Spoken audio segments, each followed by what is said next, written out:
What's going on, everybody? Welcome back to the channel. So today I wanted to discuss something that's a little bit controversial in the LEGO Star Wars space regarding Clone Troopers, that being the helmet hole topic. So for those of you who do not know what helmet holes are, basically Clone Troopers, some of them have certain accessories that can attach to the top of their helmet, and in order to get that accessory in the minifigure, LEGO uses a system where basically there's a hole in the side of the helmet, and then you are able to attach said accessory to kind of just allow for more customability to the clone. So basically, that's what a helmet hole is, and yeah, so I think it's pretty well known that whenever LEGO began to make Phase 2 Troopers, they didn't have helmet holes. So we're going to put these two aside here. And a prime example of that is the 2020 Phase 2 501st Trooper. A beautiful minifigure, I must say. I love this guy. I have quite a bit of him. And yeah, he just looks amazing. But if you look at the helmet here, you know, pretty nice. And you look on the side, and there's no helmet hole. Now, if we take a look at, you know, how they used to do it, which, you know, they did it with the Phase 1s for the helmet holes. So, clone helmets have, like, this little circle piece. It's just part of the design of the helmet. And basically what LEGO did was where that circle piece would usually be, they put a hole there to allow for the accessory. And then, so whenever they started making Phase 2, they just decided to, you know, keep it pristine and not add the hole, which I really never had an issue with. Does it make it so you cannot add accessories? Yeah, but, you know, it does not look bad, and I really don't care that much. But at the same time, there are certain commanders and minifigures that would need a helmet hole to be created, which is why LEGO decided to add helmet holes for Phase 2, mainly because that around that time, Phase 2 Cody was heavily being campaigned for. People really wanted to see a Phase 2 Cody, so, you know, Cody has his visor, and in order to put that on, you're going to need helmet holes, which is how we ended up with this. So it was actually a year ago that LEGO introduced helmet holes for the Phase 2 Clone Trooper helmet, and that being so that they could make this Phase 2 Cody. And this figure looks amazing. I love it. I think that they really just got the printing down. It looks just like Cody, and they added the helmet holes so that you would be able to add the visor onto it, and I think it looks really good. Also, it's accurate to have the visor on and still being able to see that hole right there, and yeah, it overall just looks really good. And yeah, so I think that was a very good thing on their part. But people's main issue was the fact that LEGO added helmet holes to just normal troopers. So here we have a Phase 2 212th, which I personally think looks really good.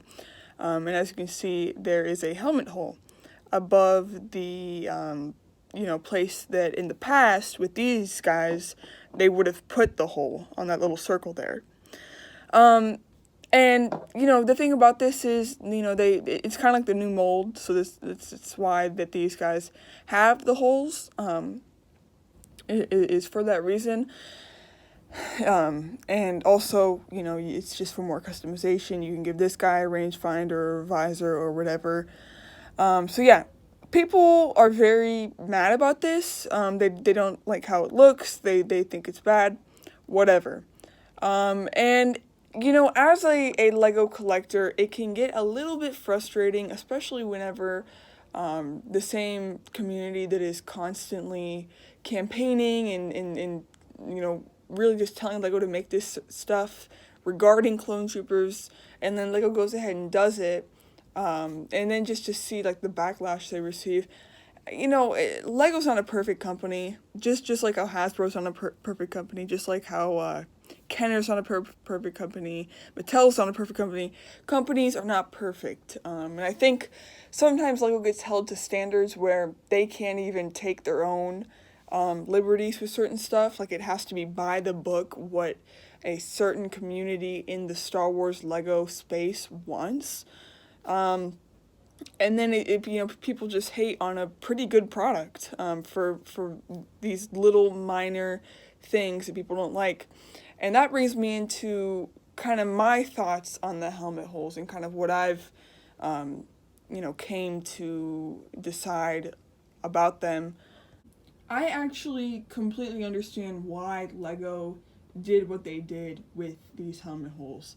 So basically, if you take a look at one of these characters, one of these clone troopers, where the helmet hole is placed up here allows for visors to sit above the clone trooper's visor on their helmet, like it should. It allows it to sit right by that hairline, that black line.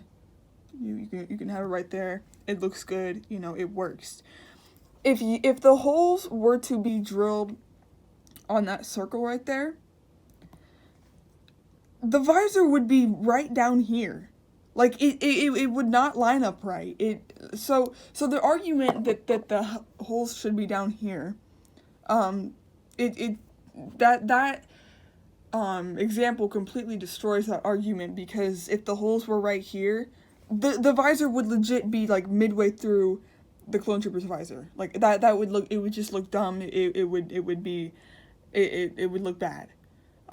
So putting the holes up here, even though it does sort of make that little bump right there, which by the way is very, very small. It has to be like a centimeter at least, or at the most. It's not huge. It allows for the visor to sit correctly on the helmet. So that's something that I don't think people have taken into consideration. I mean, what are people wanting? Them to drill the hole right here, then have the visor, like, it would look bad. That would be bad, and people would complain about that. So I totally see where they're coming from for why they put the holes where they did. I mean, it's just a quality of life thing. If you didn't do that, again, I don't know how many times I've said this, but it would not look right. So I understand why they did it. Now, for those of you who might say, well, maybe they should have just moved this hole higher. I actually have a not life size, but I think this is like maybe a 2-foot clone trooper. And as you can see, the helmet hole or not the helmet hole, but where people want the helmet's hole to be drilled, that little circle there, is right in line with the visor. So that is the accurate way that these troopers are. So to put that hole higher up on the visor to make it so accessories can fit in would just not work, because then you'd be taking away that circle, which would just make the helmet way more inaccurate. So yeah, that kind of just destroys that argument. And yeah, so at the end of the day, was this design more aesthetically pleasing? 100%. 100%. I really love this helmet. I think it looks really nice. But at the end of the day, if you want to have the accessories, which is what people clamored for months, this is the only way to do it, really. I mean, like, I genuinely don't know how else they could have done it. And they're making so much, so many clone minifigures, so many prequel stuff, and I'm really thankful for it. And it's not that I'm mad that people are hating on it, because everybody has their own opinions. At the end of the day, their opinion's their opinion, my opinion's my opinion. But it's more just like, come on, guys, because I'm a part of the Star Wars community, Lego Star Wars community, and these last couple of years we've kind of built a reputation as just whining and complaining people, and that's definitely what it is, just a lot of whining and complaining. But yeah, so that is my thoughts on the helmet holes. That's kind of what I've came to, like, my consensus that I've drawn. Honestly, they're fine. I really don't care that much. I know there's also the argument that their printing has gone downhill, that being like with the 2/12 design on the top here. Again, I don't think it's the end of the world. I really didn't notice it until people pointed it out. Do I think LEGO could step it up in that department? Sure. But at the same time, I don't think that it's detrimental. At the end of the day, these are minifigures. And also, you know, it really doesn't matter as long as you like it, you know, whatever. Who cares what M&R Productions says? That was a joke. But yeah, so if you guys did enjoy this video, make sure to hit like, and I'll see you in the next one. Also, let me know in the comments what you guys think about the helmet holes. Again, if you hate them, I 100% understand why, but that's just kind of where I'm coming from in that situation. But anyways, guys, I'll see you in the next one. Peace.